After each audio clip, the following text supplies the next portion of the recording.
আমি আগের ভিডিওতে ডেসিমাল থেকে বাইনারিতে কিভাবে যায় সেটা দেখিয়েছি। এখন আমরা এই ডেসিমাল থেকে অক্টাল বা ডেসিমাল থেকে হেক্সাডেসিমালে কিভাবে যেতে পারি সেই প্রসেসটি এখন আমি আপনাদেরকে দেখাবো। তাহলে একটি ডেসিমাল সংখ্যা আমি আনুমানিক ধরে নিচ্ছি, ধরুন সাপোজ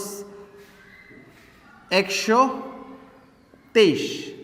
এখন 123.33 এটাকে আমি চাচ্ছি তিনটি সংখ্যাতেই রূপান্তর করব। আমি যদিও বলেছিলাম অক্টাল আর হেক্সাডেসিমালটা দেখাবো, আমি বাইনারিটা সহ দেখাচ্ছি। এই সংখ্যাটাকে আমি বাইনারি, অক্টাল, হেক্সাডেসিমাল তিনটি প্রসেসে রূপান্তর করব। তাহলে আমি কিভাবে করতে পারি? ফার্স্টেই আমি এই 123কে কত দিয়ে ভাগ দিব? বাইনারিতে যাওয়ার জন্য 2 দিয়ে ভাগ দিব। 123কে অক্টালে যাওয়ার জন্য কত দিয়ে ভাগ দিব? 8 দিয়ে ভাগ দিব। 123কে হেক্সাডেসিমালে যাওয়ার জন্য 16 দিয়ে ভাগ দেবো। আসলে কতটুকু অংশকে ভাগ দিব?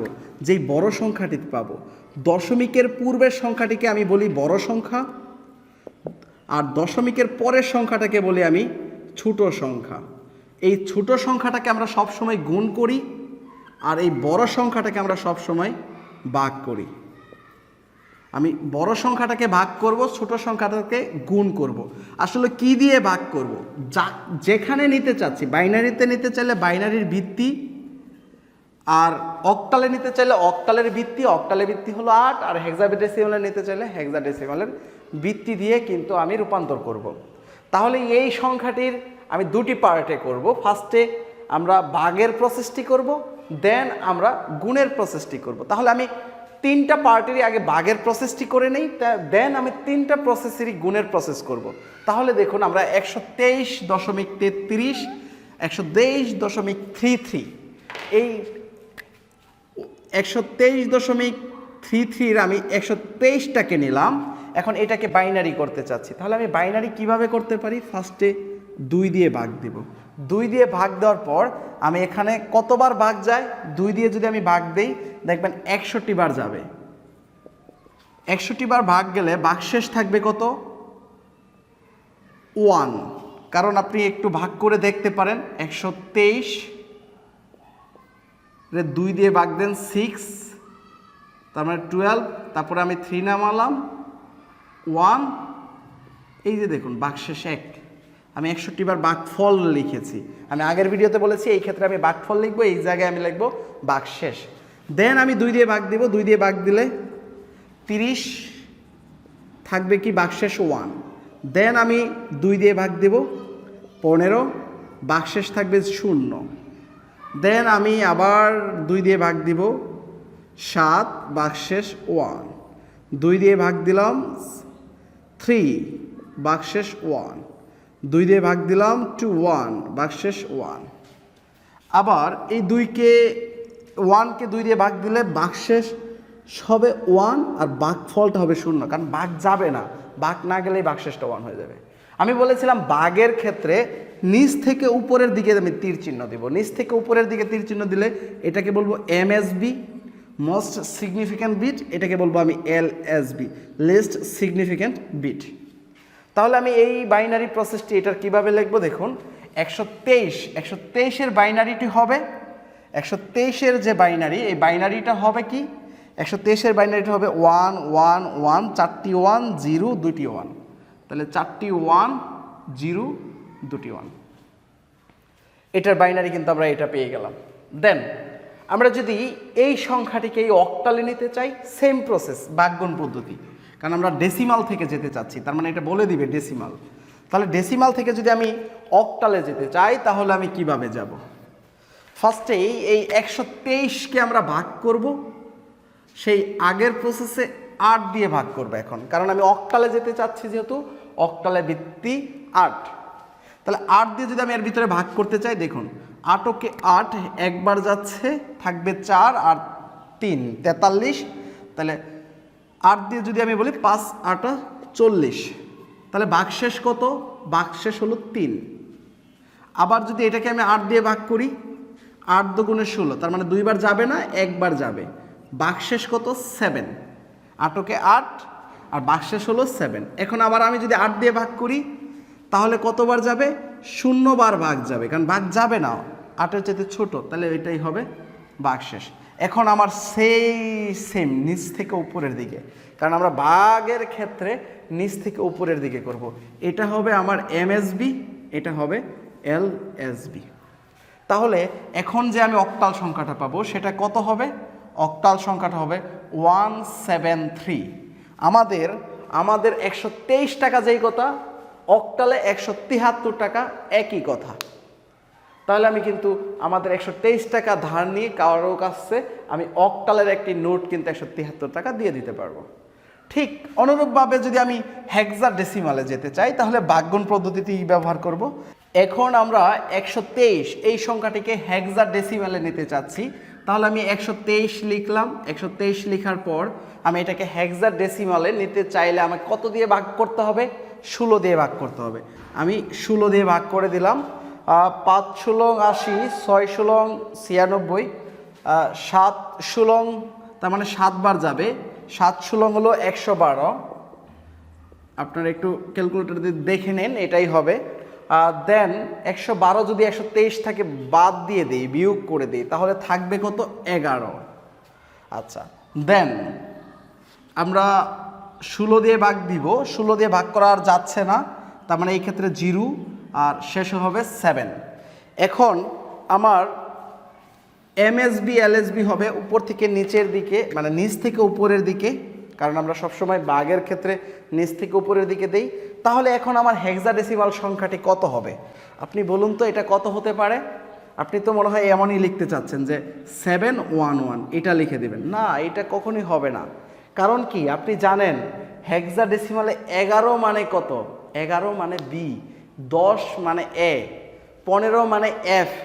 তাহলে আপনি এই 11 লিখতে পারবেন না, এটাকে লিখতে হবে আপনার বি। তাহলে আপনি এই জায়গায় 11 লিখতে পারবেন না, এটাকে লিখতে হবে বি। তাহলে আপনি হেক্সাডেসিমালে যেটা পাবেন সেটা হবে 7বি। আপনার ডেসিমালে 123 যেই কথা, হেক্সাডেসিমালে 7বি একই কথা।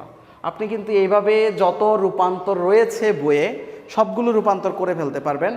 বিশেষ করে এই ডেসিমাল থেকে বাইনারি, ডেসিমাল থেকে অক্টাল, ডেসিমাল থেকে হেক্সাডেসিমাল, এই 3টি প্রসেসই হলো আপনার ভাগগুণ পদ্ধতি করে।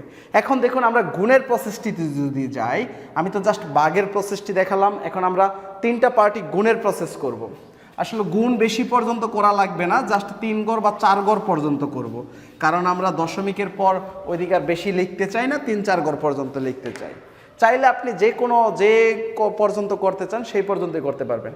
তাহলে দেখুন প্রথমেই 0.33 বা 0.33 এটাকে যদি গুণ করতে চাই, আমি বলেছিলাম 0-র এইদিকে একটি টান দিয়ে ফেলবেন। টান দেওয়ার পর আপনি কি করতে চাচ্ছেন? ফার্স্টে বাইনারি করতে চাচ্ছেন, 2 দিয়ে গুণ দিবেন। 2 দিয়ে যদি আপনি গুণ দেন তাহলে কত আসবে? 0.66। আপনি 0.66 কাজ করবেন, তার মানে আপনি 0.66 দিবেন।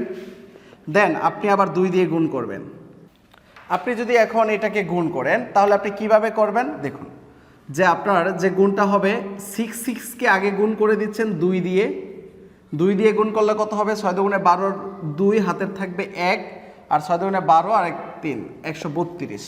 তাহলে আপনি 2 গড় পূর্বে দশমিক করতে চাচ্ছেন, 2 গড় পূর্বে আপনি গুণ চিহ্ন দশমিকটা দিয়ে দিবেন। তাহলে আপনি পাচ্ছেন এইদিকে 1 আর এইদিকে পাচ্ছেন 32। তাহলে এটাকে আবার 32কে যদি আপনি 2 দিয়ে গুণ করেন, আবার 32কে যদি আপনি 2 দিয়ে গুণ করেন, আপনি কিন্তু এই 1টাকে 2 দিয়ে গুণ করবেন না, পুরোটুকুরে না, আপনি শুধু 32কে 2 দিয়ে গুণ করবেন। তাহলে 32কে 2 দিয়ে গুণ করলে পাচ্ছেন কত? 64। তার মানে 0.64। আপনি আবার এইখানে লিখবেন 0.64 বা 64। আপনি আবার এই 64টাকে গুণ করবেন, এই সামনের এই দিকে যা থাকবে সেটাকে গুণ করবেন না। এইখানে 1 ছিল, এই 1টাকে কিন্তু আমি গুণ করিনি, আমি জাস্ট এই পয়েন্টের বাকিটুকু আমি ছোট সংখ্যাটিকে গুণ করেছি। যখনই পয়েন্টের পূর্বে এসে গেছে সেটা কিন্তু বড় সংখ্যা হয়ে গেছে, সেটাকে আমি গুণ করিনি, সেটাকে এইদিকে রেখে দিয়েছি। এখন যদি আমি এই সংখ্যাটিকে গুণ করতে চাই তাহলে এই সংখ্যাটিকে আবার 2 দিয়ে গুণ করব, তাহলে কত আসবে? 8 আর 12, তার মানে 1 2। তার মানে আমি কিন্তু এখানে 2 দিয়ে গুণ করে লিখতে পারি এটা 1.28। এখন আবার আমি 28কে গুণ করব, 0.28কে, শুধু 1কে গুণ করব না, এটা সহ নিব না। তাহলে আপনার কত আসবে? 6, তার মানে 5, তার মানে 0.5। তার মানে আমি আবার দিয়ে দিলাম 2 দিয়ে গুণ, তার মানে 0.56। এত পর্যন্ত করা লাগবে না, আপনি 2 ঘর বা 3 ঘর করলেই হবে। ফার্স্টেই মনে রাখতে হবে আপনার এই সংখ্যাটা নেওয়া যাবে না, কারণ কি এটা ডেসিমালের নাম্বারই। আপনি করেছেন এইখানে 2 দিয়ে গুণ করার পর এই জায়গা থেকে শুরু করেছেন, তাহলে আপনার উপর থেকে নিচের দিকে হবে। উপর থেকে নিচের দিকে আপনার বাইনারিতে যদি নিতে চান এই পয়েন্ট দশমিকের জন্য, তাহলে কত হবে? এটা যদি হবে এমএসবি আর এটা হবে এলএসবি। আপনি 0 1 0 1 0, তার মানে আপনি 0.0101 আপনি এই সংখ্যাটি নেবেন। আপনি কিন্তু এইভাবেই করে ফেলতে পারেন, এইভাবে সেম প্রসেস আপনি সেম প্রসেস করবেন। 8-এরটা 8 দিয়ে গুণ, আপনি এই সংখ্যাটিকে এখন 8 দিয়ে গুণ করবেন। এখন আমরা এই পয়েন্টের যে পরের সংখ্যাটি রয়েছে ছোট সংখ্যা, এটাকে এখন আমরা অক্টালে নিব। অক্টালে কিভাবে নেব? আমরা অক্টালে যদি নিতে চাই তাহলে 0.33, এটাকে আমি লিখতে পারি 0.33। এখন এটাকে আমি অক্টালে নিতে চাচ্ছি, তাহলে আমি অক্টালে কিভাবে নেব? অক্টালে নেওয়ার জন্য আমি এটাকে 8 দিয়ে গুণ করতে থাকবো, 8 দিয়ে গুণ করতে থাকবো। আপনি যদি এই 0.33কে 8 দিয়ে গুণ করেন তাহলে কত আসবে দেখুন তো। 3 8 24-এর 4, হাতের থাকবে 2, 3 8 24 আর 2 26। আপনি 2 ঘর দশমিকের গুণ করেছেন, আপনি 2 ঘর দশমিক এদিকে দিয়ে দেবেন। তাহলে দেখুন এই 2টা কিন্তু আপনি এই জায়গায় দিবেন, পরে 0.64 এদিকে রাখবেন। এখন আপনি এবার এই 0.64টাকে নেবেন, 0.64টা নেওয়ার পর এটাকে 8 দিয়ে গুণ দিবেন। তাহলে 4 8 32-এর 2, হাতে থাকবে 3, 6 8 48 আর 3 হবে 51। আপনি 2 ঘর দশমিকে এদিকে গুণ করেছেন, আপনি 2 ঘর দশমিক করে দেবেন এদিকে 5, তার মানে 0.12। এটা কিন্তু আপনি 8 দিয়ে গুণ করেছেন, সেটা অবশ্যই লিখে দিবেন, লিখে দিলে ভালো হবে। দেন 8 দিয়ে গুণ করেছেন, 8 দিয়ে গুণ করে আপনি যেটা পেয়েছেন 5.12। এখন আবার আপনি 12টাকে নেবেন, 12কে 8 দিয়ে গুণ করবেন, 8 দুগুণে 16, 6, হাতে থাকবে 1, 8কে 8 আর 1 9। তার মানে এখন আপনি পাচ্ছেন 8 দিয়ে গুণ করে 0.96। আপনি এইটুকু করলে হবে, বেশি করা লাগবে না। আপনি এই সংখ্যাটি কিন্তু নেবেন না, কারণ এই সংখ্যাটি হলো ডেসিমালের সংখ্যা। আপনি 8 দিয়ে গুণ করার পর এটা কিন্তু অক্টাল হয়েছে, তাহলে আপনি এই ঘর থেকে নেবেন। এই ঘর থেকে যদি নেন এটা হবে এমএসবি আর এটা হবে এলএসবি। আপনি সবসময় এই বিষয়টা লক্ষ্য রাখবেন, আপনি কিন্তু গুণের ক্ষেত্রে প্রথমে একটি ঘর বাদ দিচ্ছেন, ভাগের ক্ষেত্রে কিন্তু কোনোটাই বাদ দেন না, আপনি নিচ থেকে যা হয় সবগুলোই দিয়ে দেন। তাহলে এটা যদি আপনি অক্টালে লিখতে চান তাহলে দশমিক দিয়ে আপনি লিখে ফেলবেন 250। আপনি কিন্তু এইটুকু লিখতে পারতেছেন, 0 লেখা যেই কথা, না লেখা একই কথা দশমিকের পরে। এখন আপনি যদি এই সংখ্যাটি হেক্সাডেসিমেলে নিতে চান তাহলে আপনি কিভাবে নেবেন? তাহলে আপনি এই 0.33কেই কিন্তু হেক্সাডেসিমেলে নিতে চাচ্ছেন, তাহলে আপনি 0.33 এটাকেই হেক্সাডেসিমেলে নিতে চাচ্ছেন, তার মানে 0.33। এখন আপনি এটাকে কত দিয়ে গুণ করবেন? 16 দিয়ে গুণ করবেন। 16 দিয়ে গুণ করে আপনি এই গুণের পার্টটুকু এই দিকে লিখবেন, এই দিকে লিখবেন। এবং গুণের পার্টটুকু এই দিকে যদি অনেক বড় সংখ্যা এসে যায়, 10 বা 11-র বেশি এসে যায়, তখন কিন্তু আপনি 10 11ই নেবেন না, আপনি নেবেন এ বি সি, এইগুলা যত মানের সাথে যত, এ হলে 10, বি হলে 11, এভাবে কিন্তু আপনি হেক্সাডেসিমালের গুণটাও করে ফেলতে পারেন। তাহলে অবশ্যই আমাদের এই ভাগগুণ পদ্ধতির যে প্রসেসটি রয়েছিল, ডেসিমাল থেকে বাইনারি, বাইনারি থেকে ডেসিমাল থেকে অক্টাল, ডেসিমাল থেকে হেক্সাডেসিমাল, এই 3টি পার্টই কিন্তু শেষ। আমরা পরের ভিডিওতে পাওয়ার পদ্ধতি দেখব এবং পাওয়ার পদ্ধতির মাধ্যমে কিভাবে আমরা এই বাইনারিতে গিয়েছিলাম, অক্টালে গিয়েছিলাম, হেক্সাডেসিমালে গিয়েছিলাম, ওই সংখ্যাগুলো থেকে ডেসিমালে কিভাবে ফিরে আসতে পারি। তাহলে অবশ্যই আমার পরবর্তী ভিডিওটি আপনারা ইউটিউব চ্যানেল থেকে, আমার ইউটিউব চ্যানেলের প্লেলিস্ট থেকে দেখবেন। পুরো ভিডিওটি কষ্ট করে দেখার জন্য ধন্যবাদ। ভালো থাকবেন, সুস্থ থাকবেন, আল্লাহ হাফেজ।